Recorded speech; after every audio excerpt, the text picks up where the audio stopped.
KBS 열린 토론.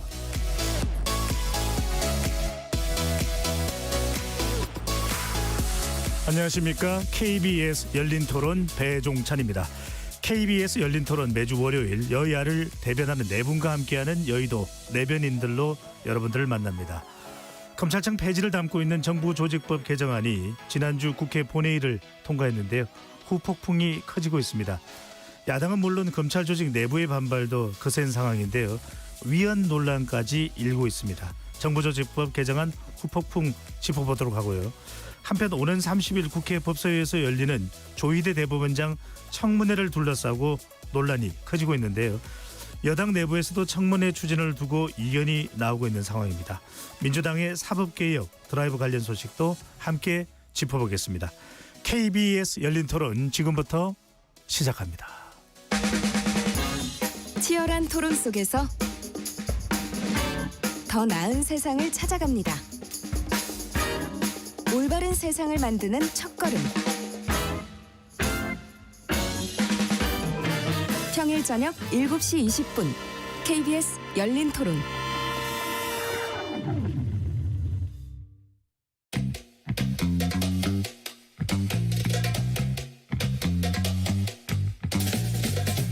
네 명의 대변인들이 함께하는 정치 현안 토크 여의도 내변인들. 여야를 대변하는 분들과 함께하는 여의도 내변인들, 함께할 네 분의 논객 소개합니다. 신현영 전 더불어민주당 의원 나오셨습니다. 안녕하세요. 이용호 전 국민의힘 의원 나오셨고요. 네, 안녕하세요. 이동학 전 더불어민주당 최고위원 자리해 주셨습니다. 안녕하세요. 김기흥 국민의힘 미디어 대변인 나오셨습니다. 반갑습니다.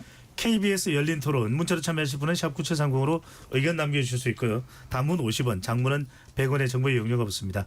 KBS 1라디오의 모든 프로그램은 유튜브에서도 함께할 수 있으니까요. 많이 들어와 주시고 구독 꾹 눌러주시고 좋아요도 많이 보내주시면 좋겠습니다. 자, 이 이야기부터 먼저 안 할 수가 없습니다. 국정정보자원관리원 지난 토요일이죠. 토요일입니다. 26일 아닙니까? 26일 화재가 발생했나요? 네, 정부의 핵심 정보 시스템을 통합 관리하는 곳에 이제 큰 불이 발생을 했는데요. 지금 국가 핵심 데이터 센터이기 때문에 많은 서비스가 지금 순차적으로 복구는 되고 있습니다만 마비된 서비스도 있을 정도입니다. 먼저 정치권에서는 니탄 내탁 공방까지 이어지고 있는데 먼저 어떻게 보고 계시는지 먼저 여쭤보겠습니다. 신현영 전 의원께서 어떻게 보시는지요? 예, 안 그래도 걱정이 많았죠. 왜냐하면 화재가 발생을 했고 복구를 빠르게 해야 되는데 피해 규모나 복구에 대한 타임라인 이런 부분들이 아직 명확하지 않다라는 불안감이 있었고 또 추석을 앞두고서는 많은 분들이 택배 그리고 여러 가지 은행 그리고 모바일 인증 이런 것도 많이 사용하실 수밖에 없거든요. 네. 그래도 오늘 보니까 저도 은행도 가고 병원도 가고 했는데요. 정부 24도 사용이 가능하고 병원에서 환자 보는데 특별한 차질이 없고 이런 부분에 있어서 그래도 시스템 복구가 많이 됐다. 특히 그 행안부에서도 오늘 브리핑을 했죠. 그래서 예. 647개 시스템 중에 62개 시스템이 정상화됐다.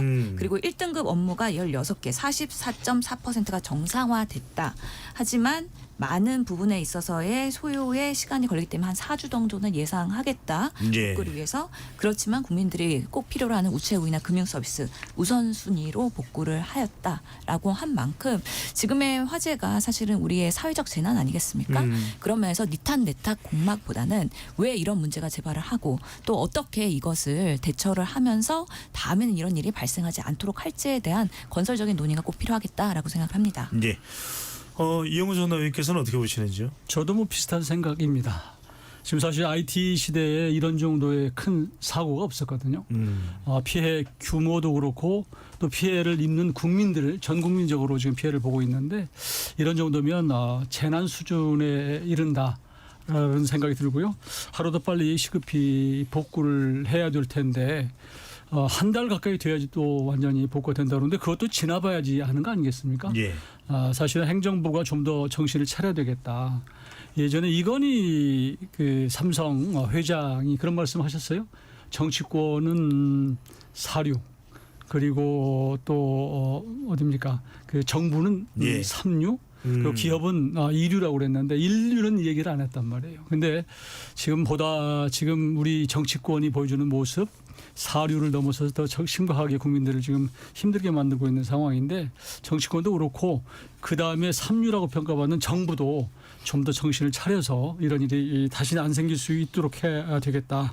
하여튼 어떻게든지 빨리 이 재난 극복을 해내가고 국민적 피해를 좀 줄이는 그런 노력을 하는 게 필요하다고 봅니다. 예. 이동훈 전 최고위원은 어떻게 보시는지 의견 말씀해 주시고 오늘 이제 어제입니다. 이재명 대통령이 공식 사과 메시지를 내기도 했는데 이재명 대통령의 사과 메시지 뭐 시기적으로 또 내용상 적절했다고 보시는지요? 전 내용은 매우 적절했다 이렇게 보고요. 좀 아쉬운 점은 하루만 저 메시지가 먼저 나왔었더라면 어땠을까 하는 좀 아쉬움이 있고요. 그 내용을 살펴보게 되면 관뿐만 아니라 민간과 협력을 하겠다. 그리고 국민들께 명시적으로 송구하다. 그러니까 자기의 무한 책임을 명시를 했거든요. 예.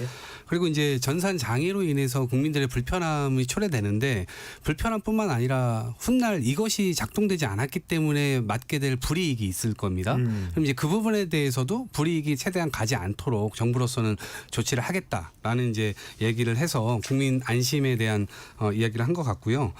그리고 이 모든 부처와 시설 자체를 원점에서 다 재검토하겠다라고 얘기를 했는데 이게 AI 시대나 데이터 시대에 이러한 뭐 해킹 공격이라든지 아니면 이런 화재라든지 이런 것들이 펼쳐지게 되면 엄청난 국민 불편이 초래되잖아요. 그래서 이것을 과거에 우리가 조선왕조 실록도 한 5군데 나눠가지고 다 보관을 하고 화재나 이런 것들 다 이 대비를 했었잖아요. 그러니까 그런 측면에서 훨씬 더 강화된 이 조치가 좀 필요하겠다. 그래서 그런 점에서 예산이 얼마가 들어가든지 간에 이 부분은 국민 불편, 달라진 어떤 시대상을 반영하는 것이기 때문에 안정된 운영, 이 체제를 만드는데 아주 중요하게 이번에 이 조치를 취해야 되겠다는 생각이 듭니다. 예. 김경현 대변인께서는 이번 국가정보자원관리원의 화재 사태 어떻게 보고 계시는지요? 무엇보다도 저는 이재명 대통령께서 좀 안타까운 게 지금 본인이 대통령이잖아요. 그런데 말씀하시는 와중에 본인의 사과 유감 표명을 하셨는데도 불구하고 전 정부 탓을 좀 하고 아주 조직적으로 민주당에서 프레임을 만들었습니다. 근데 저 하나 말씀드리고 싶은 게 AI 3대 강국을 표방하고 있지 않습니까? AI라는 게 사실상 뭐 GPU라고 해서 AI 반도체를 많이 사는 것도 중요하고 생성형 언어 모델을 만드는 것도 중요하고 그것들을 국민들한테 무료로 보급하는 것도 중요한데 그런 건 어떻게 보면 속된 말로 이제 광을 파는 겁니다. 뭔가 성장이고 국민들을 위해서 표가 나는 일인데 그런데 AI 강국에서 가장 중요한 게 뭐냐면 정보 데이터 아닙니까? 그렇다면 이 데이터 관련해서 관리가 제대로 되고 있는지에 대한 어떤 기초 체력에 대한 부분에 대해서는 간과했던 게 아닌가. 그렇다면 내년도 예산이 올해보다 50조 더 커지거든요. 그렇다면 데이터 AI 3대 강국이라고 얘기하지만 그 실체에 있어서 가장 중요한 데이터 관리에 있어서 예산은 어느 정도 책정했는지 그런 부분을 좀 말씀을 해 주셨으면 좋을 텐데 그러지 못했다는 거. 하나는 뭐냐면 이재명 대통령께서 금요일 날 언제 어디서 어떤 보고를 받고 어떤 지시사항을 내렸는지 이게 좀 궁금하거든요. 그래서 우리 이동학 최고께서도 말씀하셨지만 토요일 날 김민석 총리가 얘기를 했지만 이재명 대통령은 좀 뒤늦게 일요일 날 좀 말씀하셨던 부분에 있어서는 좀 더 권한이 갖고 있는 대통령으로서 국민들에게 진솔하게 좀 하고 전 정부 탓을 하면 좀 안 된다고 봅니다. 네. 전 정부 얘기를 좀 해야 될 것 같습니다. 자, 이영호 전 의원께 먼저 여쭐게요. 지금 국민의힘에서는 2년 전 이재명 대통령의 발언을 거론하면서 2년 전에 이런 일이 있었다고 합니다. 2023년 지방정보 시스템과 정부 24 시스템 장애 상태가 발생할 당시에 당시 이재명 민주당 대표가 책임자인 이상민 행정안전부 장관의 경질을 요구했었거든요. 그래서 지금 국민의힘은 윤호중 행안부 장관 경질을 요구하고 있습니다. 어떻게 보시는지요? 그 정치인 그리고 또 행정을 책임지는 지금 최고 수장으로 가 있는 이재명 대통령의 이 발언 이런 것들은 사실은 무게감을 가져야 되겠죠. 그러니까 이재명 대표로 계실 때 발언과 지금의 발언이 다를 수는 없을 거라고 보고요. 그 당시에 물론 이제 이제 사고의 경중은 따져봐야 되겠지만 그러나 기본적으로 국민들에게 책임지는 모습을 누군가는 보여야 된다는 뜻 아니겠어요? 그 당시에 이상민 장관을 예를 들어서 해임해야 된다, 사퇴해야 된다고 주장했다면 그것도 책임의 문제고 지금도 누군가는 책임을 질 수밖에 없는 상황 아니겠습니까? 이 많은 우리 국민들이 피해를 보는 상황이라고 한다면 그러니까 저 잣대가 다를 수는 없는 것이죠. 네. 그런 차원에서 더구나 이재명 정부는 또 전 정부와는 달라야 되지 않겠어요? 그동안에 전 정부에 많은 비판을 하고 책임 전가를 하지만 그러나 결국은 책임지는 모습은 어떤 책임을 누구한테 전가하지 않는 게 중요한 것이고 스스로 책임을 지는 거 핑계를 대거나 네. 변명하지 않고 그런 차원에서 이재명 대통령 정부는 좀 더 국민들에게 이 책임지는 모습을 보여야 되겠다. 우선 당장 정치적으로 우리가 공세를 하고 싶은 생각은 없습니다. 당장 우선은 이제 피해 복구가 우선이지만 그러나 현 정부는 그런 모습을 보여야 되고 그렇지 않으면 누가 책임지겠어요. 나중에 총리가 지든 지금 윤호중 장관이 지든 누군가는 책임을 져야 된다. 그런 차원에서 저는 생각을 갖게 됩니다. 김경희 대변인 이렇게 잠깐 짧게 하나만 확인하고 2023년에 지방정부 시스템과 정부 24 시스템 장애 사태가 당시 화재가 원인이었나요? 화재가 아니었습니다. 네트워킹 오류로. 그래서 일단 종류가 네. 다르다는 네. 건 미리 말씀을 드리고 이런 윤호중 행안부 장관 경질 요구에 대해서 신찬호 의원께서는 어떻게 보시는 거죠? 국민의힘이 그렇게 강하게 요구를 하면 할수록 그리고 이게 마치 프레임이다라고 하는 이야기를 하면 할수록 국민들이 공감을 하지 못할 것이다. 왜냐하면 재난 여러 가지 그런 사건 사고들에 대해서 인재의 뭔가 의도가 있이 이번에 리튬 전지의 사고 화재가 있었던 건 아닌 걸로 생각이 들거든요. 특히나 이재명 정부가 들어온 지 4개월밖에 되지 않았지 않습니까? 장관도 지금 이제 장관 임무를 수행한 지 이제 막 시작을 한 겁니다. 그런데 불렀다고 그냥 잘라라? 이거에 대해서 국민들이 아니 사고를 수습하고 진단해야 될 장관을 무조건 그렇게 정치 공세로 하는 것이 지금 국민의힘이 야당으로서의 제대로 된 메시지냐. 오히려 지금의 다 같이 힘든 상황에서 힘을 합쳐서 복구에 힘써야 되는 정치권이다. 그런 요구들이 더 강해질 수 있다. 그렇기 때문에 국민의 눈높이에 맞는 그런 요구를 해야 된다고 저는 생각을 하고요. 네. 실제로 보면은 그 이전에 전산망 사건도 21년도에 한 번 있었고요. 23년도에 한 번 있었어요. 근데 이재명 대통령이 이상민 장관 경질해라라고 요구했을 때는 윤석열 정권이 들어온 지 1년 반 정도 된 시점이었거든요. 충분히 많은 시간이 흐른 다음에도 여전히 전산망에 대한 문제가 반복되기 때문에 이건 책임져야 되는 거 아니냐라고 얘기한 거기 때문에 이번에 화재 사건과는 완전히 다르다라고 말씀을 드리고 싶고요. 특히 윤건영 의원이 또 제기를 한 부분인데 네, 민주당 실제로, 의원입니다. 예, 23년도에 그런 온라인 정부 24 시스템 이렇게 혼란을 가지고 오고 나서 그런 문제가 발생을 했으면 원인이 진단되고 이것을 사실은 카카오 그 대란이 있었을 때는 민간은 전산망 분리를 하라고 의무화했는데 국가의 전산망은 그 부분에서 배제를 한 거 아니겠습니까? 그러면서 예산 확장도 안 시키고 그 상황을 그대로 모면을 했기 때문에 이번 일이 재발한 것이다. 그렇기 때문에 우리 이재명 정부는 전 정부 탓을 하는 게 아니라 그때 조금 더 제대로 된 체계를 잡았으면은 지금의 상황을 예방할 수 있지 않았겠느냐에 대한 안타까움을 말씀드리고 있는 것이기 때문에 그런 부분에 네. 있어서 팩트를 지적을 하는 것이고 그래서 이재명 대통령은 유엔 갔다 오고 나자 맞아 이 부분에 있어서는 전격적으로 수습을 하는 데 있어서 온 힘을 다 지원을 해라. 그리고 사과도 빠르게 하신 겁니다. 그런 부분에 있어서 윤석열 정부와는 네. 차별화된 부분이 참 있다라고 말씀드립니다. 안타까운 게 네. 마음에 콩밭에 있거든요. 보면 이번에 민주당이 첫 번째 통과한 법안이 뭔지 아십니까? 특검입니다. 특검. 그리고 취임 100일 때 즈음해가지고 또 통과된 시킨 게 더 센 특검안입니다. 제가 드리고 싶은 말은 이거죠. 민생이라고 한다면 이런 게 민생인 거잖아요. 사실상. AI 3대 강국을 지향한다고 한다면 데이터, 이 정보를 어떻게 관리할 것인가에 대한 차분한 어떤 논의가 필요한데 그런 게 없었다는 그런 지점을 제가 말씀드리고 싶고 그리고 윤석열 정부 사실 저희가 소수 여당이지 않았습니까? 끊임없이 행안부 장관도 그렇고 법무부 장관도 그렇고 서울중앙지검장도 그렇고 감사원장도 그렇고 다 탄핵시켰습니다. 제대로 일을 못할 수 있는 거죠. 물론 거기에서 말씀하신 것처럼 이중화 어떤 그런 부분에 대해서 저희가 체계적으로 못한 부분에 대해서는 저희가 비판을 받을 수 있죠. 단지 그렇지만 지금 정권이 바뀌었습니다. 그런데 이 참 재밌는 얘기가 있는데 서영교 의원이 최근에 그 박상용 그 이른바 이제 검사요. 검사 그 관련해서 국회 불렀습니다. 그래서 술자리 회유 그거 관련해서 뭐라고 얘기하냐면 질문이 이겁니다. 지금 대통령이 누구예요? 이렇게 질문을 합니다. 그러니까 뭐냐면 그러니까 답변이 저한테 물으시는 겁니까? 이재명 대통령입니다. 이 얘기를 해요. 그거 무슨 말이냐? 아니 너는 검사는 정권이 바뀌었고 세상 바뀌었는데 왜 이 부분에 대해서 이렇게 하느냐 이런 겁박하는 거거든요. 이럴 때는 정권 바뀐 거에 대해서 이렇게 강요를 하면서 또 이럴 때 책임질 위치에 있을 때는 정권 바뀐 지 한 100여일 분이 안 지났다 이렇게 이야기하면 궁색합니다. 그렇습니다. 잠깐 주제를 벗어나서 이렇게 되면 또 다른 쪽으로 또 네. 이야기가 전개되기 때문에 조금 내용을 이 국가정보자원관리원 이 하재에 관련돼서 조금 집중을 하겠습니다. 이동욱 전 최고위원께요. 오늘 이제부터 중국인 관광객 무비자 정책이 시행되는데 나경원 의원이 국가정보자원관리원 하재를 이유로 무비자 정책 연기를 촉구했습니다.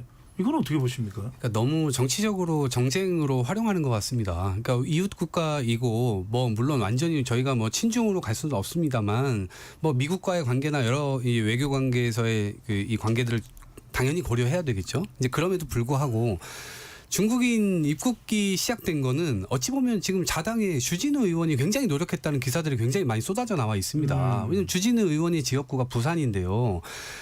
지난해에 주진우 의원이 다른 상임위에 있다가 법사위로 넘어옵니다. 그리고 법사위에서 8월부터 11월까지 이 중국인 관광객들에 대한 무비자 이것을 법무부하고 엄청나게 상의를 해서 추진을 굉장히 세게 드라이브를 겁니다. 예. 그리고 윤석열 정부에서 이것이 결정돼서 시기가 이미 그때 정해져 있었던 것이고요. 주진우 의원이 인터뷰도 많이 했어요. 부산 경제가 활성화될 것이다. 그런데 지금 최근에 명동이라든가 이런 데 중국인 관광객들이 많이 오는 곳들에서 굉장히 혐오적인 발언들을 해가면서 어쩌면 외교 사태까지 불러일으킬 만한 굉장히 잘못된 이 언행들을 하시는 분들이 많아요. 그들을 일방적으로 비난하고 꺼지라고 하고 그러면 거기에 상권의 이 상인들은 도대체 어떻게 하겠습니까? 그런데 정치인의 발언이 어쨌든 공공재이고 공공의 어떤 전파를 통해서 우리 국민들께서 다 보실 텐데 이런 식으로 선동을 하게 되면 그런 시위를 하시는 분들에게 오히려 이 기름을 끼얹는 결과가 또 되거든요. 예. 예, 그런 면에서 대단히 부적절하고요. 이것은 예. 정쟁화될 요소가 아니다라고 생각합니다. 아니 김경 대변인께 이건 여쭤보겠습니다. 그런데 이 국가정보자원관리원 화재하고 네, 예. 이 중국인 무비자 정책 연기하고 무슨 연관이 있는 겁니까? 이게 출입국 시스템에는 전혀 문제가 없습니다. 네. 다만 근데 우리가 원하는 어떤 개인적인 어떤 정보 소위 말해서 김기영인지에 대해서 이 전산에 문제가 있기 때문에 이거를 확인하는 작업이 쉽지 않지 않습니까? 예. 그런데 무비자로 대한민국에 이제 중국인들이 들어왔을 때 문제가 뭐냐면 30일간 체류를 할 수 있습니다. 근데 이분들이 출입국 그 시스템에는 문제가 없는데 들어와서 30일 이후에 안 나가는 경우가 있습니다. 그러면 이분들이 체류를 하고 이동을 하고 그다음에 뭐 취업을 할 수도 있죠. 근데 이게 어떤 사례가 있냐면 제주도가요. 무비자를 하고 있습니다. 근데 여기에 불법 체류자가 10,000명이 넘습니다. 근데 93%가 중국인이라는 통계가 지난해 6월 기준으로 나와 있습니다. 그러니까 예. 저희가 그냥 음모론적으로 얘기하는 게 아니라 무비자라는 것 때문에 좋은 취지로 들어오신 분들도 있겠지만 어떤 목적을 가지고 오셨다가 소위 말해서 안 나가시고 여기서 불법으로 체류하고자 있는 분들이 계시는 거예요. 그렇다면 이게 제주도 상황에서 제주도를 또 떠난 분들도 있거든요. 그러니까 본국으로 가는 게 아니라 그런 부분에 대한 리스크가 있습니다. 그렇기 때문에 지금 이렇게 많은 사람들이 무비자로 왔을 때 대한민국에서 불법 체류하게 될 가능성이 있기 때문에 이 부분에 대해서 좀 더 우리가 지금 여러 가지의 어떤 전산이나 이런 부분이 잘 갖춰진 다음에 하는 게 어떠냐는 의견입니다. 근데 그걸 가지고 극우다 이렇게 얘기하는 건 좀 과하지 아니 근데 않습니까? 저는 조금 짧게만 반박드리면 아니 오늘 들어오는데요. 오늘 어제 얘기해가지고 이거를 국가 정책을 뒤로 미루자라고 하는 건 말이 안 된다 생각하고요. 특히나 이게 만약에 입국해가지고 불법 체류의 가능성 때문에 그런다면 이건 초과 삼관을 다 태울 문제는 아니죠. 이건 이거대로 하고 이것은 차제에 중장기적으로 당연히 그 문제는 어차피 국가가 고민해왔던 문제고 법무부가 담당을 하고 있는 이 업무이므로 그런 부분에서 중장기적으로 그걸 대비를 해야 되는 것이지 이거를 지금 당장 없애자라고 하는 것은 오히려 저는 정부의 정책을 오락가락하기 때문에 그 자체가 법적 안정성이라든지 국가의 영속성이라든지 이런 외교 관계라든가 이런 것들에 영향을 더 끼치는 해악이 더 크다고 봅니다. 제가 10초만 쓰겠습니다. 뭐냐면 이 중국인의 무비자 입국 관련해서는 여러 사람들이 문제가 있다고 봤기 때문에 반대하는 여론이 있었습니다. 예. 주진우 의원이 왜 그랬을까요? 그러니까 제가 그 한마디 붙일게요. 사실 이제 대한민국이 코로나 이후에 해외 관광객들이 굉장히 이제 인바운드가 좀 줄어들었거든요. 그래서 예. 굉장히 어려웠던 것이 사실이고 그런 차원에서 이제 무비자를 통해서 그 당시 한류 뭐 이런 것 때문에 뭐 여러 가지 문제가 있었기 때문에 좀 그런 분들을 좀 오도록 하자 이런 것들은 뭐 있었던 건 사실이에요. 그런데 문제는 중국의 관광객들이나 입국자들이 아까 우리 김기영 대변인 얘기한 대로 많이 불법 체류를 하고 또 그 문제들이 꽤 많이 발생을 해서 그러다 보니까 이번에 이제 국가정보자원관리원의 화제 이것과 이제 말하자면 겹친 거예요. 그러니까 국민들이 일각에서 그런 우려가 있는 게 사실이고 이게 우연찮게 추석 연휴 또 이런 화제 이러다 보니까 이건 좀 경각심을 가질 필요가 있다. 이런 차원에서 제가 보기에는 나경원 의원이 얘기했던 것 같고 그런 야당의 의원은 언제든지 사실 일부의 의견들을 집권 여당한테 얘기할 수 있는 거예요. 그러니까 그런 차원에서 받아들이면 좋을 것 같습니다. 예. 혹시 하실 말씀 있으면 신현정 전 의원 말씀까지 듣겠습니다. 이 중국인 무비자 입국 관광은 윤석열 정부에서 아이디어 내가지고 사실 최상목 그리고 한덕수 권한대행 때 이루어지면서 지금 이제 추진되고 있는 거잖아요. 그런 우려가 있다라는 게 보수 쪽에서 있었으면 왜 윤석열 정부에서는 그런 의견 안 내시고 가만히 있다가 이제 와서 이 타이밍에 이렇게 얘기하시는지 이해를 할 수가 없고요. 특히나 이번에 그 장외 집회할 때 김민수 최고가 중국 혐오 선동 발언은 상당히 했습니다. 그래서 중국인 무비자 입국하는데 손 잘 씻으시고요. 여러분 마스크 쓰시고 이런 식으로 중국인들을 감염원으로 보거나 아니면은 정말 불법 체류자나 범죄자 취급하면서 여러분 치안 조심하셔야 됩니다. 이제 이런 방식으로 선동하는 것이 저는 정말 온당치 못하다. 그래서 보수에서는 중국인들의 그런 불법 체류자의 문제를 지적할 수 있습니다. 하지만 중국의 혐오를 불어일으키는 계속해서 그런 선동 같은 발언들 특히 국정감사에도 그런 발언하시는 의원이 꽤 있거든요. 이제 국정감사 시즌 때가 되었고 그런 것들이 더 악화될 수 있을 것 같은데 적어도 대한민국의 그런 국가의 그런 이익을 생각한다고 하면은 중국인 관광객 활성화하면서 안전하게 우리의 K컬처나 아니면 여러 가지 뭐 성형도 그렇고 화장품도 그렇고 자영업자들의 그런 활성화를 위해서 같이 힘을 모으는 게 매우 중요하다라고 말씀드리고 싶습니다. 알겠습니다. 이 주제는 여기까지 이야기하고요. 자, 지금 국회 상황은 집권 여당인 민주당이 이 범접근 차원에서 통과시키려고 하는 법안에 대해서 국민의힘이 사실상의 무제한 필리버스터를 하고 있는 상황입니다. 가장 지금 쟁점이 되고 있는 것은 바로 78년 역사의 검찰청이 역사 속으로 이제 사라지게 되는 상황인데요.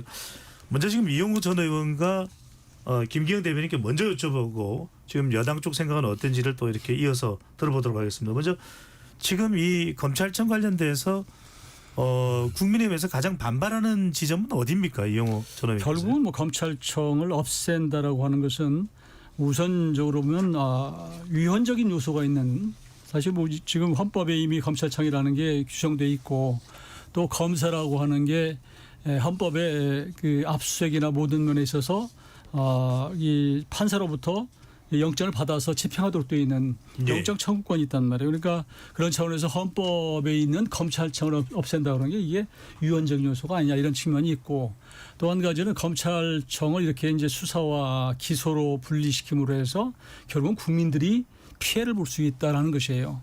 그런데 이게 저는 이 검찰청 없애는 것이 정말 국민적 차원에서 국민 피해자를 줄이기 위해서 그런 거냐? 이게 저는 처음에 시작된 것은 저는 노무현 대통령의 수사 때문에 그때부터 시작된 거 아닌가 싶어요. 그러니까 처음부터 민주당은 검찰에 대해서 굉장히 불편한 심기, 못마땅한 이런 마음이 계속 있어 왔던 것이 사실이고 이게 이제 이런 것으로 이어진 것인데 저는 그럼에도 불구하고 이제 기소와 수사가 분리됐다고 한다면 어떻게 하면 국민의 피해를 줄일 수 있는가. 결국은 저 총리 산하에 뭐 TF를 만든다고 그러는데 1년간 유예가 있는 거 아니에요? 근데 그 사이에 그 빈 공간이 생기지 않도록 하는 게 중요할 것인데 저는 이 부분도 좀 의심이 들어요. 왜 1년 후에 이걸 만드는가. 그래서 현 지금 특검 새 특검을 통해서 지금 현 정부가 집요하게 야당에 대한 무력화 시도, 정치 보복 이렇게 지금 오해받는 일을 하고 있단 말이에요. 그러면서도 검찰 없앤다는 게 매우 이율 배반적인 건데 1년간 여유를 둔다는 것은 1년 동안 충분히 검찰을 써먹고 예. 나중에 1년 후에 이제 이걸 이렇게 기소와 수사를 분리시켜서 무력화시키는 것이 아닌가. 알겠습니다. 그런 차원에서 조금 여러 가지 생각이 있습니다. 김경 대변인은 어떻게 보시는지 지금 이제 검찰청 폐지와 관련해서 헌법재판소에 제기하겠다 이런 이야기도 헌법소원 이야기도 나오고 위헌 논란이 있습니다. 이 지점은 어떻게 보세요? 위헌 논란은 국무회의에서 검찰총장을 임명한다는 게 헌법에 있고요. 우리 이용우 의원님께서 말씀하신 것처럼 검사가 영장을 청구할 수 있는 것도 헌법에 나와 있습니다. 그렇기 때문에 헌법을 개정하지 않은 상태에서 하위법인 법률을 통해서 이걸 한다는 건 위헌적 요소가 다분하고요. 저는 개혁이라는 그런 측면에서 봤을 때 수사기관에 있어서 제일의 목적이 뭘까요? 국민들한테 피해를 당하지 않게끔 수사와 조사가 빨리 이루어져서 잘못한 사람들을 응징하는 거 아닙니까? 그런데 검수완박 시즌 1 이후에 조사받는 기간이 늘어났다는 거 아닙니까? 그렇다면 국민들이 피해를 가는 거죠. 두 번째는 살아있는 권력이 수사기관은 살아있는 권력을 죽은 권력이 아니라 전 정권에 대해서 하이에나처럼 사냥하는 게 아니라 살아있는 권력이 잘못하면 그거를 메스를 들이대야 됩니다.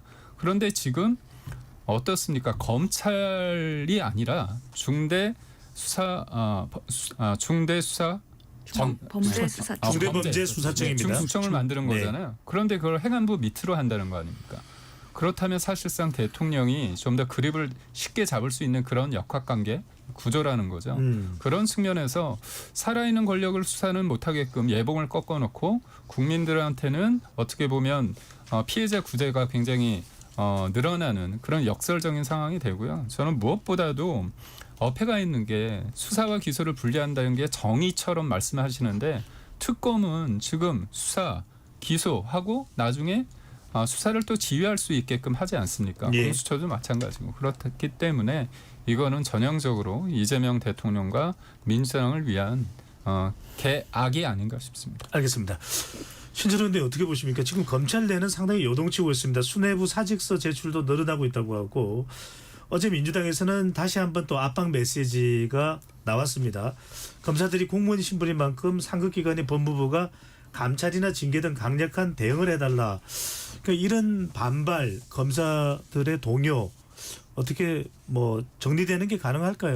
그러니까 개혁이라는 게 쉽지가 않죠. 그리고 그 개혁 대상이 되는 집단들에 대한 반발은 늘상 있어왔고 예측이 분명히 가능한 부분이기 때문에 이것을 어떻게 극복하느냐 이것도 하나의 앞으로의 숙제라고 보입니다. 예. 우선은 그 중수청을 행안부 산하에 두면 대통령이 컨트롤하기 더 쉬워진다라고 말씀하셨는데요. 저는 그것에 동의하지 못하고요. 이미 우리 검찰청이 법무부 산하에 있을 때 윤석열 대통령, 한동훈 법무부 장관, 김건희 여사를 통해서 조국 털털 털어서 모 검사를 공천까지 해주려고 했었던 지난 정권의 대표적인 예가 있지 않습니까? 그래서 이게 검찰청을 폐지하는 것이 마치 대통령이 뭔가 수사기관을 더 컨트롤을 하기 위한 의도로 설명하는 것은 저는 온당치 않다라고 우선 말씀드리고 싶고요.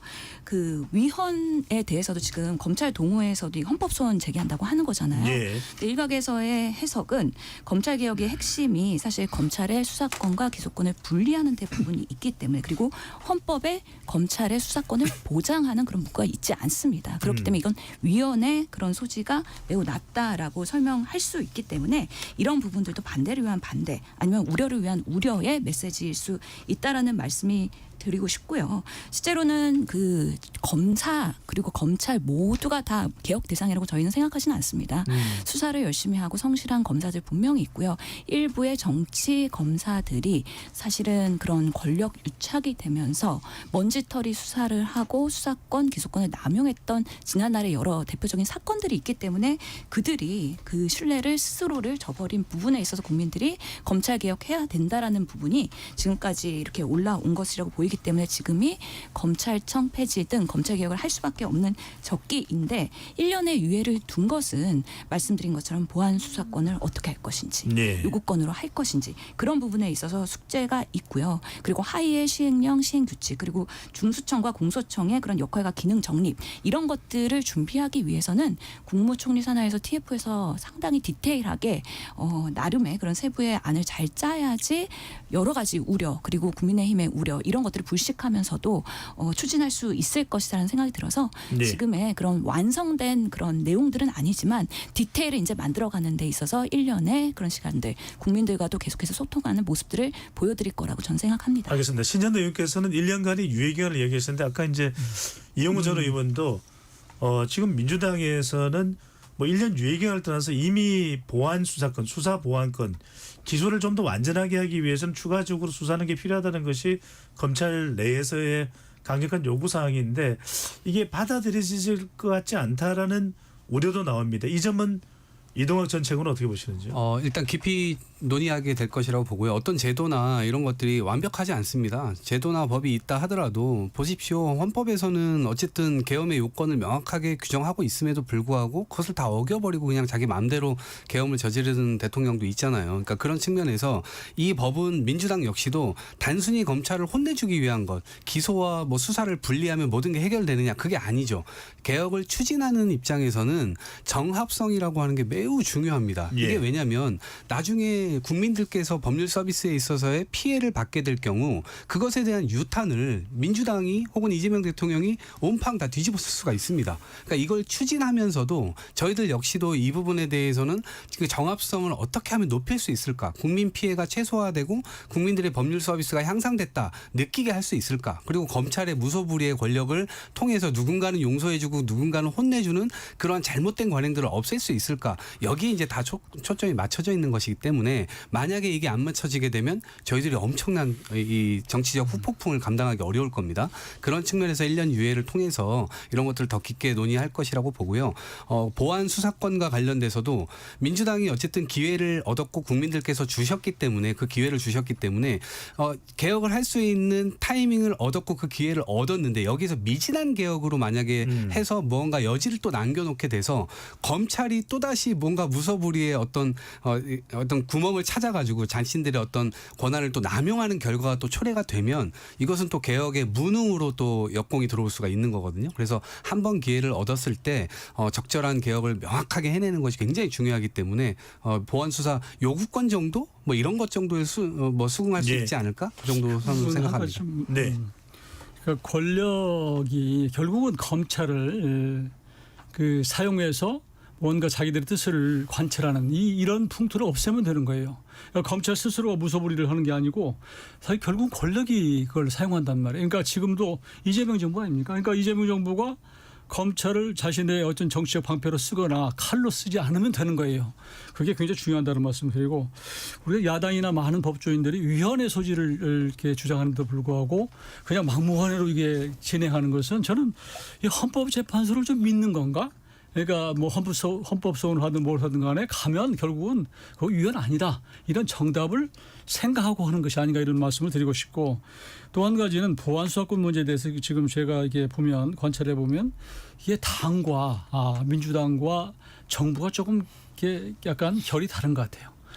그것은 결국은 법은 국회에서 하는 거지만 그러나 나머지 이제 시행령이나 규칙이나 이 나머지는 사실은 행정부가 하는 거예요. 그러니까 지금 정청래 뭐 대표나 많은 민주당 의원들이 얘기하는 것은 지금부터는 손을 놓고 실제로 집행하는 데 있어서 이게 법률에 공백이 없나 문제가 없나 이런 것은 세심하게 집행기관이 보완할 수 있도록 손을 띄라. 저는 그렇게 말씀드리고 싶어요. 알겠습니다. 자, 또 하나 중요한 쟁점 사안이 바로 방송 미디어 통신위원회 설치법입니다. 통과되면서 국회 본회의에서 통과되면서 이제 기존 방통위는 없어지게 됩니다. 국무회의에서 심의 의결될 경우 이진숙 방통위원장이 이제 자동 면직되는데요. 이진숙 방통위원장은 어제 기자회견을 갖고 헌법소원이나 가처분 등 법적 대응에 나서겠다는 입장을 전했습니다. 그리고 이런 발언도 했습니다. 강성 지지자인 개딸의 추석 선물을 주기 위해 충분한 협의 없이 법을 통과시킨 것이다. 자, 이 방송 미디어 통신위원회 설치 그리고 방송통신위원회가 사라지는 상황. 김경 대변인은 어떻게 보시는지요? 저는 굉장히 집요하고 무섭다 이런 생각이 듭니다. 한 사람을 찍어내기 위해서 조직을 없애고 새로운 조직인데 사실상 똑같거든요. 뭐 이준석 위원장이 점 하나 찍으면 다르냐 했는데 똑같습니다. 우리가 방송통신위원회인데 거기에 그냥 미디어만 넣은 거거든요. 99.9%가 갖고 한 사람만 바뀌는 겁니다. 그렇다면 개정을 하면 되잖아요. 그리고 저는 조금 이재명 대통령께서 문제가 있다고 하면 면직하면 됩니다. 그런데 본인들이 알아요. 왜냐하면 이분이 이준석 방통위원장이 그렇게 문제가 있다는 걸 본인들이 알기 때문에 그 방식을 못 씁니다. 감사원도 어떻게 합니까? 주의 조치했잖아요. 주의. 그리고 탄핵을 냈는데 탄핵이 기각됐습니다. 그런 측면에서 문제고요. 또 하나는 이게 왜 방통위원장을 이렇게 바꿀 것인가. 지금 이 법을 하면 방통위원장을 본인의 그러니까 이재명 대통령 입장에서 본인이 원하는 사람을 꽂을 수 있지 않습니까? 이게 개별적인 법안이 아니라 방송 3법이 통과됐습니다. 여기 KBS 사장 이사회가 새로 구성이 됩니다. 3개월 안에. 그럼 KBS 사장 바뀌고요. MBC 사장 바뀝니다. YTN 연합뉴스 TV 보도 전문 채널은 사장 플러스 보도 책임자도 3개월 만에 바뀝니다. 이게 정권이 바뀌었는데 사장을 바꾼다. 이게 참 어불성설 아닙니까? 이러면서 정권이 누가 하느냐에 따라서 바뀐다고 하면 이거는 여야의 문제가 아닙니다. 그리고 하나만 더 말씀드리자면 끊임없이 민주당이 방통위원장을 탄핵시키려고 했습니다. 이동관, 김홍일, 이상인 그리고 급기야 왜 그럽니까? MBC가요. 최대 주주인 박문진 이사가 임기가 끝났습니다. 그래서 새로운 이사를 임명하려고 하니까 그거를 다 걸고 넘어진 겁니다. 그러니까 결국 아주 집요하게 아주 조직적으로 아예 법까지 만들어서 본인이 원하지 않는 사람은 제거하고 또 방송 3법을 통해서 노영방송 사실상 민주당과 우호적인 그런 노조가 영향력을 행사할 수 있는 어떤 지배구조를 만들었다는 네. 측면에서 굉장히 알겠습니다. 무서운 겁니다. 신현진 전 의원은 방송 미디어 특별통신위원회의 설치 어떻게 보시는지요? 우선은 저는 그 지난 3년간 이진숙 체제 방통위 윤석열 정권에서 거의 역할을 못했잖아요. 그리고 오히려 사회적 갈등과 혼란만 일으켰기 때문에 이제는 수명을 다했다. 그리고 지금 뭐 실제로 필리버스터 할 때 혼자 들어와서 내가 숙청되는 모습을 보겠다. 그리고 또 통과되고 나니까 기자회견하면서 또 비판하고 이런 모습들이 오히려 이진숙 방통위원장 본인 지선 준비하나? 진짜 대구시장 나갈 건가? 너무 과도하게 지금의 본인이 브라운관에서 나오시는데요. 국민들이 봤을 때는 이제 그만 봤으면 좋겠다. 이제는 좀 들어가라. 이런 마음들이 한가득 이룰 거라고 저는 생각을 합니다. 지금 이 법안이 방미 통일 설치법이라고 보통 얘기를 하는데 예. 이게 점 하나만 찍는 거라고요? 그렇지 않습니다. 내용에 보면은 방송통신위원장에 대한 인사청문회 탄핵 소추 도입 그리고 공무원 전환 조직 개편 이런 것들이 있고요.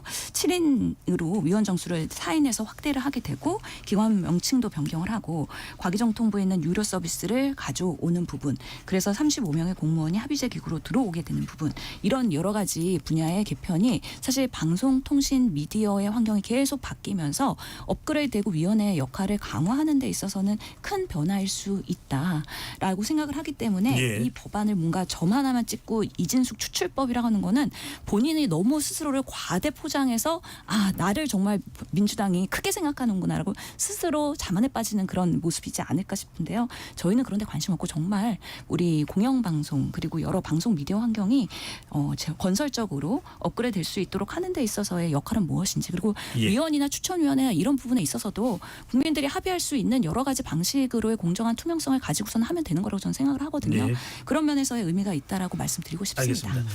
신재도 의원께서는 방송 미디어 통신위원회의 미디어가 점 하나는 아니다 이런 말씀 주셨는데 두 분 말씀도 아니, 제가- 이전 의원 그리고 이동학 전 최고 말씀도 다 들어보겠습니다. 말씀하시죠. 이게 점 하나가 아니라 사실은 이게 그 같은 조직이에요. 사실은 제가 보기에는 제가 조금 전에 우리 김기영 대변인이 얘기했지만 이거 개정하면 될 일이에요. 네, 그런 정도는 늘 그리고 시대 흐름에 따라서 법원들 바뀌기 때문에 개정하면 되는 건데 이걸 굳이 새로운 정부 조직법에 넣어서 이걸 꼭 굳이 한 이유는 이준숙 이게 위원장이 걸림돌이란 말이에요. 걸림돌 무슨 걸림돌이냐? 방송 장악하는데 걸림돌이에요. 그러니까 지금 민주당이 방송 3법을 사실 마음대로 통과시켰어요. 그리고 지금 많은 방송사들이 이 민노총 산하에 사실상 있단 말이에요. 그러나 이걸 마무리시켜 주려면 방송통신위원회가 이거 다 나중에 이사들을 임명해야 되는데 동의를 해줘야 되는데 이게 안 되는 거거든요. 예. 그런데 이준숙 위원장이 반대하고 이제 혼자 있으면서 이러니까 이거 걸기적거리니까 쳐내자. 이거 처음이고 이게 처음이자 마지막이다. 저는 그 이유가 지금 이번 아마 방통위 이 미디어법 이게 통과되고 나면 방송은 완전히 민주당 쪽으로 넘어갑니다, 사실은. 그래서 이 정말 매우 우려스러운 기본적으로 정보가 이게 균형되게 여야 혹은 뭐 진보 보수가 여러 정보들이 균형 있게 흘러야 되는데 이러면 참으로 민주주의가 될까 매우 우려스럽습니다. 네, 이동학 전 최고 말씀까지 듣겠습니다. 저는 윤석열 정부에서 이 인사 자체를 좀 잘못했다고 봐요. 처음부터 전쟁에서 이겼으니까 방송은 다 우리 거야 라고 해서 전리품을 챙기는 듯한 그런 인사들을 다 했어요. 기본적으로는 중립성과 독립성 이런 것과는 거리가 먼 인사들을 방송통신위원장으로 추천했고 그런 부분들에서 이미 국민들의 신뢰를 잃을 수밖에 없는 전 환경이었다고 보고 민주당에서도 그것은 불가피하게 당연히 이 탄핵을 시도할 수밖에 없었다. 그리고 보수 정권에서 한번 돌아보셨으면 좋겠어요. 언론 자유 지수 떨어지고 민주주의 지수 떨어지고 이게 보수 정권마다 그렇게 수십 계단씩 떨어집니다. 이 현상이 왜 일어나는가? 여기에 대해서 보수 정권이 한번 돌아봤으면 좋겠고 또 전리품이라고 이렇게 삼으려고 했었던 이유는 우리가 임기 초에 보지 않았습니까? 미국 갔다 오면서 대통령이 미국 의회 연설을 마치고 나오면서 엄청난 실언을 해버렸잖아요. 바이든 날리면. 근데 그것을 공정하게 보도했던 MBC에 대해서 어떻게 그 조치를 취했는지 우린 보잖아요. 그러니까 본인들이 잘할 생각을 해서 언론의 보도나 이런 것들을 존중하고 할 생각을 해야 되는데 이것을 덮으려고 그런 인사들을 배치하고 이런 시도들을 했단 말이죠. 이제 그 부분에 대해서는 당연히 방송의 중립성이나 이런 걸 지켜지기 어렵고 특히나 이진숙 위원장 같은 경우는 본인이 극우 유튜브 뭐 이런 데 나가가지고 민주당이 좌파 뭐 해가면서 극단적 언행들을 거기 가서 얘기를 했었단 말이에요. 당연히 중립성이나 이런 걸 기대하기가 어렵죠. 그런 측면에서 저는 이것은 수순이었다라는 생각이 들고 앞으로도 민주당 역시도 만약에 이걸 윤석열 전 정부가 했었던 똑같은 전철을 겪는다면 야당으로의 비판뿐만 아니라 국민들도 이 부분에 대해서 공부를 또 하게 될 거예요. 아, 이거 자가당착 아니냐. 그러니까 그런 점들을 유념해서 아마 전 진행될 것이라고 생각하기 때문에 네, 그렇습니다. 알겠습니다. 더 이야기하고 싶어 하셔서 김기영 대변인과 신현영 전 의원에게 또 네. 바른 기회를 더 드리겠습니다. 우선 네. 팩트를 확인시켜 드려야 될 것 같은데 바이든 날리면 1심은 외교부가 이겼습니다. 윤석열 정부 때 뭐냐면 바이든이 들어갈 여지가 없다 문맥상. 그리고 제가 방송 기자를 했지만 들리지 않는 것들을 자막으로서 각인하면 그게 오보입니다. 그게 프레임입니다. 그래서 1심에서 윤석열 정부의 외교부가 이겼는데 지금 정권 바뀌고 나서 그거 사실상 무마하고 있습니다. 저는 2심 대법원 확정 판결 받아야 된다는 얘기 드리고 싶고 상원 연설 때 기립박수 받았고요. 지금 말씀하신 거는 그 공여 우리나라가 ODA 관련해 가지고 기금을 출연하는 건데 하도 야당이 발목 잡으니까 우리가 그거 안 해주면 내가 속된 말로 쪽팔려서 어떡하냐 그 얘기를 날리면이라고 얘기한 게 법적으로 나왔기 때문에요. 더 이상 그 얘기 말씀하시면 궁색합니다. 네, 신전은요. 우리 방송통신위원회가 정치적 중립을 계속 표방할 수 있는 좋은 인사들이 많이 들어가서 방송이랑 미디어에 대한 활성화가 좀 됐으면 좋겠어요. 가짜뉴스 척결하고 좋은 방송들이 계속해서 지원받고 국민들에게 응원받을 수 있는 이제 새로운 텀이 열릴 것이다라고 기대하고 있습니다. 알겠습니다. 잠시 참여 안내 로고 듣고 KBS 열린 토론 2부로 돌아오겠습니다.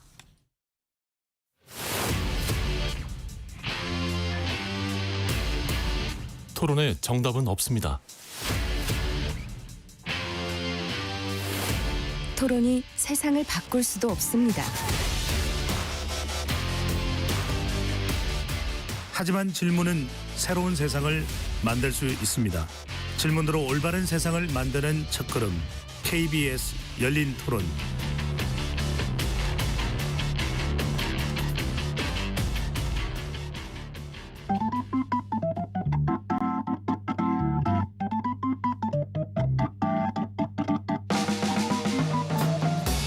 세상을 바꾸는 질문, 열린 토론이 시작합니다.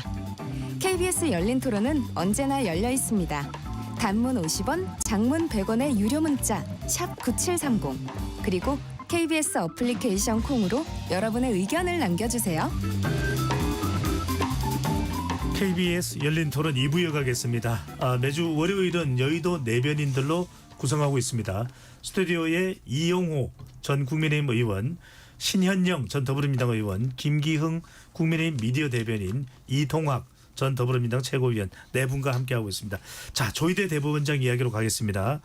신전의 의견 먼저 여쭤봐야 될 것 같습니다. 오늘 30일 바로 내일이죠. 네, 국회 법사위에서 조희대 대법원장 청문회가 있습니다. 민주당 어떤 입장입니까? 우선은 그대로 한다는 거잖아요. 네. 예, 그렇기 때문에 뭐 조희대 대법원장 안 나오고 한덕수 총리 안 나오고 지기현 판사도 안 나오고 사실은 어떻게 보면은 나와야지 본인들이 소명할 수 있는 기회인데 네. 그런 것들을 다 이제 본인들이 거부했기 때문에 근데 안 나올 것으로는 많이 예상이 됐는데 지금 청문회는 진행이 되는 거죠. 예, 그럼에도 네. 불구하고 하는 걸로 지금 가닥을 잡은 것 같고요. 그러면은 실제로 뭐 그 박수현 대변인도 브리핑에서 얘기하긴 했지만 그 법사위원장들이 그 증인 채택을 하고 출석에 요청을 했는데도 불구하고 나오지 않는 부분에 있어서 유감 표명, 그리고 그 조희대 대법원장의 그러는 정치 중립에 위반했을 소지가 많은 파기환송에 대한 부분, 이런 부분들이 계속해서 회자가 될 것이기 때문에 내일의 법사위는 생각보다는 그렇게 크게 뭔가 조명되기는 좀 한계가 있긴 하지만 그럼에도 불구하고 이제 국정감사가 연결돼 있지 않습니까? 예. 그러면 대법원 피감기관으로서 왜 안 나왔냐? 라는 부분에 있어서 그때 조희대 대법원장은 또 얘기를 할 수밖에 없는 상황이 된다. 그래서 이거는 피한다고 해서 피할 수 있는 상황은 아니다. 지난 5월에도 청문회 요청했었잖아요. 그런데 지금 2번 피하고 또 피하는 이유의 사유가 똑같이 거의 내용이 복부 이어가지고 예. 아니 이렇게 정성이 박약해? 그리고 지금 국회에서 나름의 그런 요청을 하고 있는 건데 사법부가 물론 독립적인 기관으로서 역할을 수행하는 거는 존중을 하지만 그렇다고 사법부에 문제가 있을 때 그러면은 무소불위의 권력으로 아무도 터치를 못하는 것이냐? 그건 예. 또 다른 이야기 때문에 입법기관에서 그런 부분에 있어서 질문할 수 있다. 그런 네. 기회를 조희대 대법원장도 좀 본인이 충분히 나와서 소명을 했으면 좋겠다라는 부분. 그래서 이 부분이 더 커지는 것을 원하는 사실 국민들이 많지는 않을 것 같다는 생각이 듭니다. 예. 신전 의원께서 이렇게 말씀 주셨습니다. 조희대 대법원장 피한다고 피할 수 있는 게 아니다. 이번 그 청문회와 관련해서는 민주당이 좀 부끄러워해야 돼요, 정말로.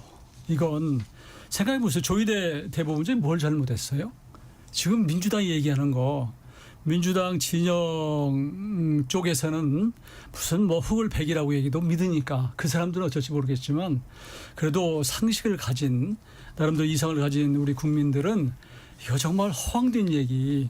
더구나 이번 지금 사안 자체가 조희대 대법원장하고 한덕수 총리가 만났다. 이거 가지고 지금 뭐 주장해놓고 또 그 이후에 지금 청문회 하겠다는 거 아니에요? 이거 면책 특권 없으면 명예훼손으로 이거 전부 고발당해서 엄청난, 제가 보기에는 처벌받을 내용이에요. 서영기 의원이 제일 먼저 얘기를 했는데 아니 뭐 그 위에도 뭐 유튜브 말고 또 뭐 추가로 증인이 있다며요. 좀 얘기하시라고요, 좀. 응? 목소리만 높일 일이 아니다. 그리고 오직 하면은 김영진 의원 같은 경우 저 친명 핵심 아니에요? 민주당 의원입니다. 네. 김영진 의원 같은 경우가 급발진했다고 걱정이 돼서 얘기하면 좀 들어라. 이게 쓴소리를 하면 뭐 좀 그 귀에는 거슬릴지 모르지만 그러나 이재명 정권한테 도움이 돼요. 제가는 우리 뭐 윤석열 정부 때도 보면 옳은 소리 하면 매우 뭐 여러 사람들이 비판하고 그런 적이 있었는데 반문교사로 삼아서 이런 정치를 하면 안 된다 그런 생각을 꼭 드리고 싶고 민주당이 이 문제에 관해서만은 이성을 좀 찾으시라 이렇게 좀 충고드리고 싶습니다. 예, 이동욱 전 측은 어떻게 보십니까? 지금 일단 조희대 대법원장이 불출석 사유서 방금 전에 이제 신전 의원께서는 이전 사유서와 복붙, 그러니까 복사해서 붙였다 이런 이야기를 하셨는데 진행 중인 재판에 대한 합의 과정을 해명하라는 요구는 사법 독립을 보장한 헌법 103조를 이야기하고 있습니다. 다른 법률에 반한다는 이유 법원조직법 제65조 이걸 근거로 했는데 이 사유는 어떻게 보세요? 그러니까 저는 약간 궁색하다 이렇게 보고요. 왜냐하면 지난 대선에 너무 명백하게 대선에 개입하려고 했었던 정황들이 다 드러난 겁니다. 이걸 만약에 거꾸로 국민의힘의 사법부가 이렇게 했었다라고 한다면 유력한 국민들의 지지를 받는 사람을 이런 식으로 법의 올가미로 해가지고 선거를 방해하려고 했었다. 이렇게 이 부분이 지금 해명이 안 되는 겁니다. 특히 5월 1일 날 합의부에서 이 파기환송을 하고 난 다음에 고법에서 5가지 일이 한꺼번에 일어납니다. 역사상 한 번도 그런 일이 일어난 적이 없었죠. 서울 고법에 바로 되고 사건 기록을 수령하자마자 바로 재판부에 배당이 됩니다. 그리고 공판 기일도 지정이 돼요. 그리고 우편 송달도 지정이 되고 그것을 집행관이 직접 송달한다. 그러니까 쫓아오면서까지 그렇게 하겠다. 굳이 이렇게까지 할 이유가 도대체 뭐였는가? 역사상 한 번도 이런 일이 없었는데 이런 일들이 벌어졌고 그 이전에 4월 22일 날 재판부 배당됐는데 바로 그냥 소부에서 배당된 것을 전원합의체가 바로 본인들에게 다시 배당을 하고 그것을 이틀 뒤에 바로 심리를 했단 말입니다. 그러니까 이런 측면에서 이것이 충분히 논거를 가지고 다 한 것인지 아니면 고법으로 내릴 때도 처음부터 그런 이 그림들이 다 그려진 거 아닌지 이제 이런 우려들이 들고 무엇보다도 입법부는 지금 계속해서 삼권 분립 뒤에 숨으려고 하시는데 입법부는 잘못 저지르면 영장을 판사가 발부하면 다 수사받으러 가고 조사받으러 가고 재판도 다 받으러 갑니다. 예. 자기가 방어권을 쓸 수 있는 한도 내에서만 뒤로 늦출 수 있을 뿐이지 결국엔 다 가요. 그리고 국회 입법권도 사법부를 견제할 수 있는 권한이 있기 때문에 국회에 부를 수 있습니다. 이게 다 법에 적용이 되어 있어요. 근데 그걸 근거로 하는데 상권 분립에 의해서 본인들은 부적절하기 때문에 안 나온다? 여기에 동의가 안 되는 거죠. 왜 입법부의 견제 권한을 침해하죠, 사법부는? 이 질문이 지금 가능한 상황이기 때문에 본인들 스스로가 해지해야 되고 현직 판사들조차도 그러한 문제에 있어서 지금 납득이 안 된다. 이걸 해명하고 넘어가야 된다라는 현직 판사들의 얘기들도 귀담아 들으시라. 제가 이동학 전 최고에게 짧게 하나 여쭤보고 김경희 대변인으로 가겠습니다. 그러면 만약에 조희대 대법원장이 나와서 여차저차해서 그것은 대선 개입한 것이 아니고 더 이상 사법부에 좀 이렇게 압박이 되니까 자정해달라 그러면 모든 지금의 민주당의 대응이 멈추게 될 가능성이 있습니까? 그것과는 상관없이 여전히 당에서의 강력한 조희대 대법원장의 사퇴나 탄핵 요구는 이어질까요? 저는 사퇴해야 된다라고 생각을 합니다. 사실 엄청난 오점을 저지른 거거든요. 왜 그러냐면 우리 헌법 116조에 보면 선거운동에 균등한 기회보장이라고 하는 헌법에 나와 있는 조항이 있습니다. 그런데 그거를 사법부가 일단 어겼어요. 스스로들이. 그리고 재판도 5번이나 잡아놨잖아요. 여러 사건에 걸쳐서. 예. 그러면 선거운동 25일 중에 5일을 다 뺏어가겠다고 하는 것이고 앞뒤로 그런 것들을 엄청난 기사를 쏟아내면서 사실상 여론재판에 올리겠다라고 한 판단을 사법부가 했던 거거든요. 예. 이것을 본인들 스스로 고백하고 잘못했다고 하지 않는 한 알겠습니다. 다음 대선 때 또 일어날 겁니다. 예. 이동학 전 최고의 말씀이라면 조희대 대법원장이 어떤 해명을 내놓더라도 사퇴 요구나 탄핵으로 갈 가능성은 높다. 일단 그렇게 말씀해 주시죠. 김경희 대변인요. 당황스럽습니다. 저 상권 분립이라는 게 뭐냐면 기본적으로 사법부가 어떤 판단을 할 때 헌법과 법률에 의해서 하는 거 아닙니까? 개별적인 판단을 한 부분에 대해서 판결에 대해서 나중에 이것에 소명을 하라? 그럼 만약에 이번에 대법원장이 나왔다고 손치죠. 그러면 어느 판사가 의석수가 많은 거대 여당과 행정 권한, 행정부까지 다 가진 이 절대 권력 앞에서 휘둘리지 않겠습니까? 지켜야 되는 겁니다. 그리고 또 하나 말씀드리고 싶은 게 유죄가 나온 게 재판 개입입니까? 633입니다. 이례적으로 2년 2개월 걸린 거예요. 네. 그리고 아니 국민들이 이 사람이 죄가 있는지 없는지 알아야 될 거 아닙니까? 그래서 재판부가 판단을 한 겁니다. 그러면 그런 얘기를 해요. 수만 페이지가 되는 걸 어떻게 읽느냐? 대법원은 법률심의입니다. 사실심이 아니라 하나하나 따진 게 아니라 그 법 적용에 있어서 법이 제대로 적용됐는지를 판단하는 거예요. 심지어 법무부 장관을 했던 박범계 의원이 뭐라고 얘기했냐면 자기도 판사 시절에 일주일에 수만 페이지를 읽는다고 했습니다. 수만 페이지를 깨알같이 보는 게 아닙니다. 저도 기자 생활을 했지만 수십 장을 보는데 금방 봐요. 왜냐? 핵심적인 걸 보면 되니까요. 그래서 저는 이거예요. 만약에 지금의 민주당이 조희대 대법원장을 끌어내리고자 할 때 가장 강력한 명분은 뭐였느냐? 만약에 한다면 4월 달에 5월 1일 날 딱 그 날이 정해졌을 때 이거는 재판 개입이다. 절대 하면 안 된다. 그때부터 쌍수 들고 반대했으면 저는 100번 양보합니다. 아니에요. 그때 어떻게 했냐? 이거 정리해 주려고 한다. 이거 무죄다. 박지원 의원은 무죄라고 얘기했습니다.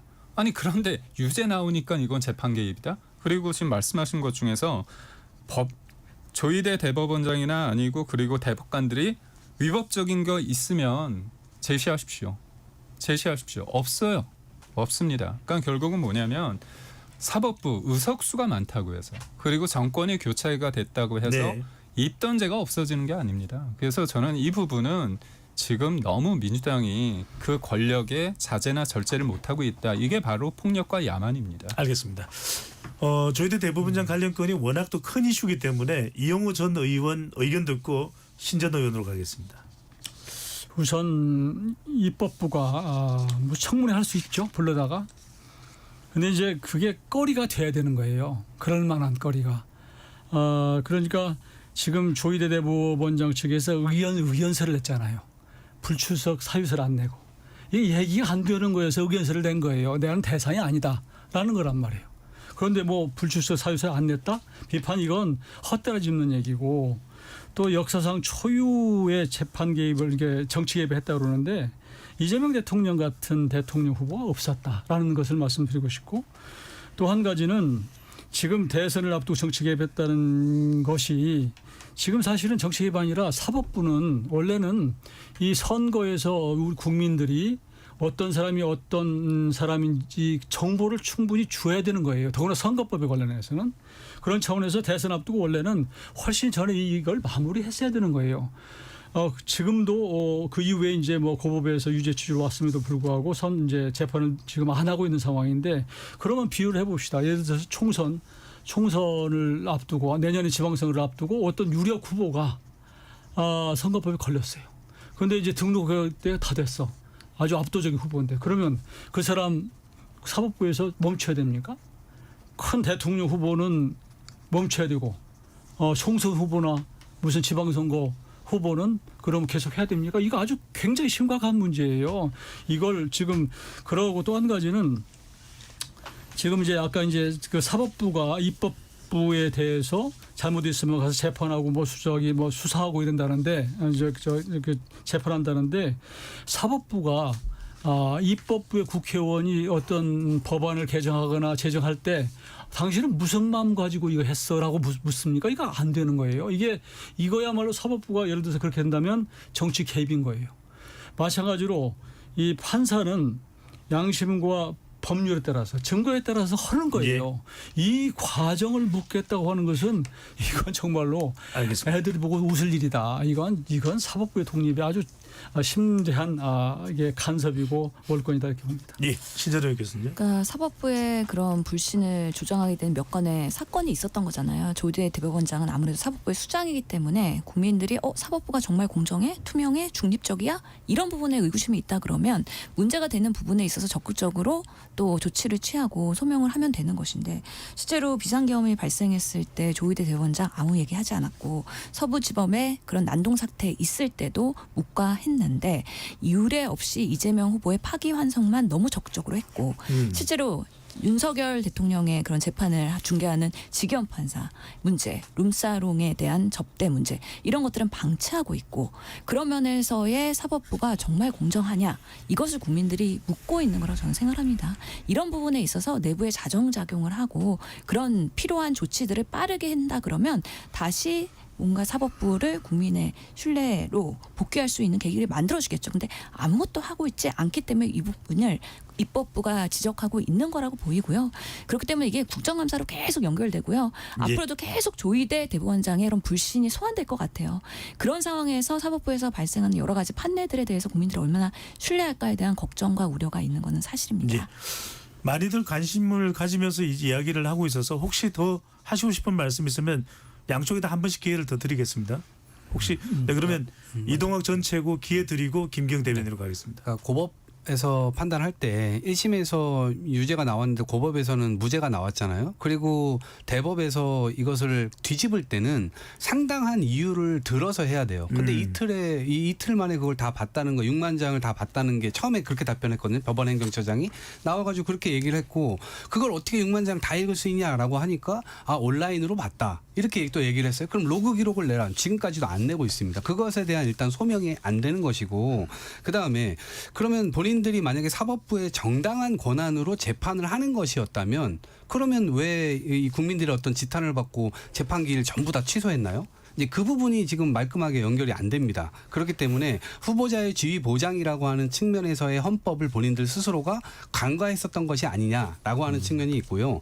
민주주의는 무엇보다 사법부에 대한 절제가 필요합니다. 왜냐하면 민주주의는 어쨌든 국민의 큰 틀 속에서의 선택으로 앞으로 밀고 나가는 제도인데 사법부가 그것을 법에 다 단죄로 하고 나면 국민 대다수의 어떤 선택이나 이런 것들이 형해화될 수가 있고 결국 민주주의 체제가 깨지는 거거든요. 독재가 그렇게 오는 겁니다. 그래서 사법부라고 하는 것이 무소불위의 권한을 행사할 수 있는 것이 아니고 이 민주주의 속에서 국민들의 생각 이런 것들을 읽으면서 가야지 이렇게 불신의 어떤 늪으로 빠져서는 스스로가 정당성을 갖기 굉장히 어려워지지 않을까 싶습니다. 네, 사법부의 신뢰를 이야기하고 계시고 지금 국민의힘에서는 또 사법부 독립을 이야기하고 있는데 김경 대변인 말씀하시죠. 저는 그 정치인들이 좀 반성을 해야 될 게 국민들의 어떤 신뢰도를 보잖아요.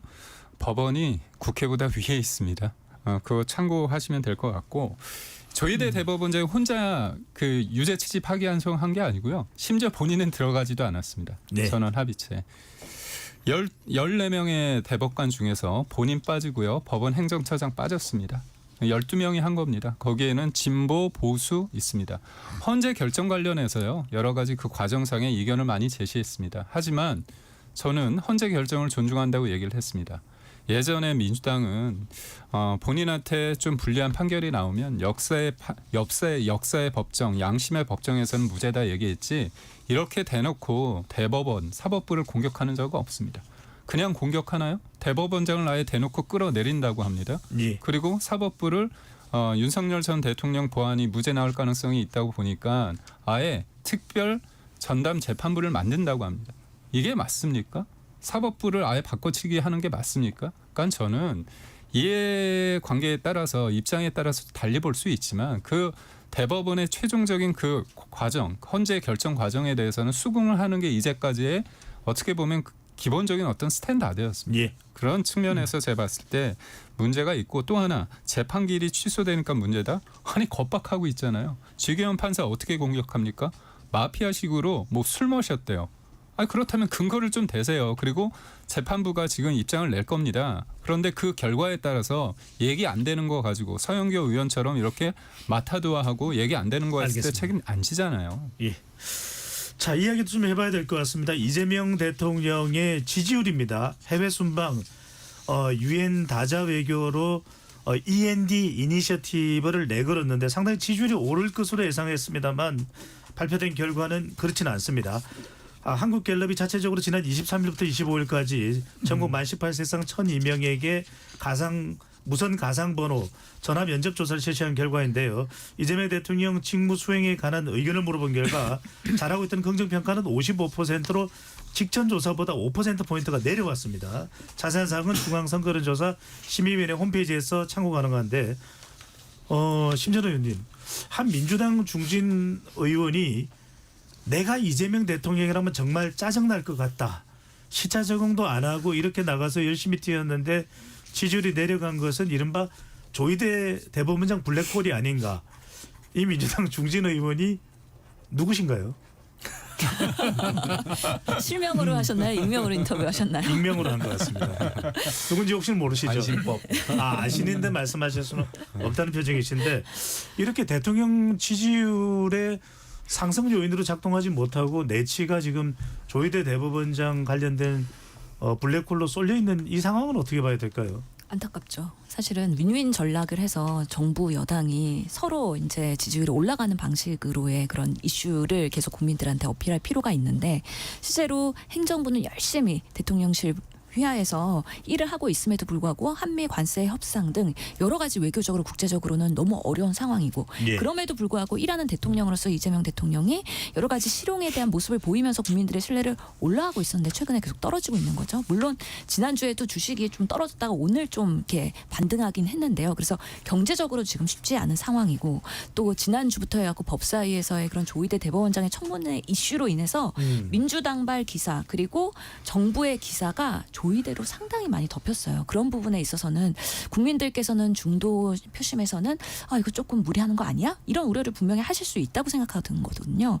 그런 면에서의 대통령에 대한 그런 모습보다는 언론에서 그런 법사위의 난장판에 그런 예. 모습들이 더 조명되면서 지지율에 영향을 준 거 아니냐. 지금의 그런 판단이 있기 때문에 알겠습니다. 그리고 지금은 또 이렇게 화재 사고가 있으니까 더더욱이 어려운 시기란 말이죠. 이거는 예. 정부 여당이 계속해서 어떤 안전다를 들고 나올 때는 조금 더 협조할 필요가 있다라고 저는 생각을 예. 합니다. 이전에는 어떻게 보시는지 대통령이 지지율이 올라가도 모자랄 판에 지금 오히려 내려간 결과 어떻게 보시는지요? 5%포인트 떨어졌다 그러는데 좀 더 떨어질 것 같은데 제가 보기에는 여기 국내에서 민주당이 뭐 조희대 이런 것도 영향을 주겠지만 기본적으로 지금 이재명 대통령이 유엔 가서 무슨 일을 하셨는지 기억하는 사람이 없어요. 왜 갔는지 모르겠어요. 기본적으로. 그리고 그 자리가 얼마나 다자외교하기 좋은 자리입니까? 그러면 뉴욕이면 미국에 있는 것이고 트럼프 대통령이 와서 연설하고 또 초청 만찬을 했는데 어떻게든지 비비고 1, 2초라도 가서 만나셨어야 되는데 이재명 대통령은 다른 데 가셨더라고요. 그리고 그 이후에 보니까 또 베센트 재무장관을 만났어요. 아니 가면 탑을 만나야지 밑에서 만나고 지하파 만나서 설득하겠다. 제가 보기에는 트럼프의 리더십은 트럼프가 거의 좌우해요. 그러면 가서 어떻게든지 설득하는 모습 그리고 우리가 어차피 미국이 지금 한미 관세 협상에 관련해서는 미국이 칼자를 쥐고 있기 때문에 그쪽 어떤 최대한 우호적인 모습을 보여야지 협상이 되는 것인데 자꾸 거리를 멀게 만찬에도 안 가면 나중에 명단 봤을 거 아니에요. 이재명 대통령 참석 안 한 거. 그러면 마음이 좋겠어요. 다음날 보니까 3,500억 불 선불로 내놓으라고 그런 얘기가 있는데 그게 감정적인 대응이 좋지는 않은데 결과적으로 이번에 외교는 차라리 유엔 총회를 안 가시면 되겠다라는 생각이 들 정도로 이번에 외교는 좀 참사라고 저는 생각합니다. 마지막 질문은 짧게 두 분께 이동학 전 재고 또 김기영 대변인께 드려야 될 것 같은데요. 윤석열 전 대통령이 얘기해 보겠습니다. 계속 지금 재판에 안 나서고 있는데 지난주에 있었던 내란 특검이 기소한 재판에는 윤석열 전 대통령이 출석을 했습니다. 그 이유 중에 하나가 그날 오후에 진행된 보석 신문 때문이 아닌가 얘기인데 아직 최종 결정은 안 됐습니다. 자, 이동학 전 최고 보기에는 윤석열 전 대통령이 보석을 신청한 부분 어떻게 보시는지요? 그러니까 저는 이 전략이 뭔지 모르겠어요. 그러니까 본인이 보석을 신청하고 나오는 판단을 받기 위해서는 그 전에 성실하게 재판에 임하는 모습을 보여줬었어야 되잖아요. 그런데 건강 핑계를 대면서 차일피일 뒤로 미루고 재판에는 오히려 나오지 않고 그래서 수사기관과 재판기관 자체를 완전히 그냥 깔아 뭉개는 듯한 그런 태도를 계속 유지하고 있단 말이에요. 그런데 보석신문에는 또 나와서 18분간 자기 이야기를 했어요. 그러니까 이런 부분들이 판사들이 생각할 때 이게 우리를 농락한다는 생각을 하기에 충분합니다. 그리고 이번에 모습을 보였는데 훨씬 더 건강해졌습니다. 알겠습니다. 그런 측면에서 어쨌든 윤석열 전 대통령의 지금의 행동은 대단히 잘못됐다. 네, 김 대변인 지금 시간이 많잖아요. 짧게 한 말씀해 주시면요. 보석이라는 건 유무죄가 아닙니다. 그렇지만 자기가 피고인의 방어권 보장을 위해서 그리고 지금 특검이 또 수사하는데 기소되면 일주일에 4-5개의 재판을 받을 수밖에 없지 않습니까? 그렇다면 건강 상태도 안 좋고 국민들이 봤죠. 체중도 많이 줄고 흰머리도 많이 나고 건강하다고 볼 수 없는 거 아닙니까? 목소리도 많이 쇠했고 그런 측면에서 피고인의 방어권과 본인의 어떤 건강 상태를 보고 재판부가 잘 판단하리라 믿습니다. 알겠습니다. KBS 열린 토론 여의도 내변인들 이것으로 모두 마무리하겠습니다. 오늘 함께해 주신 네 분 말씀 고맙습니다. 고맙습니다.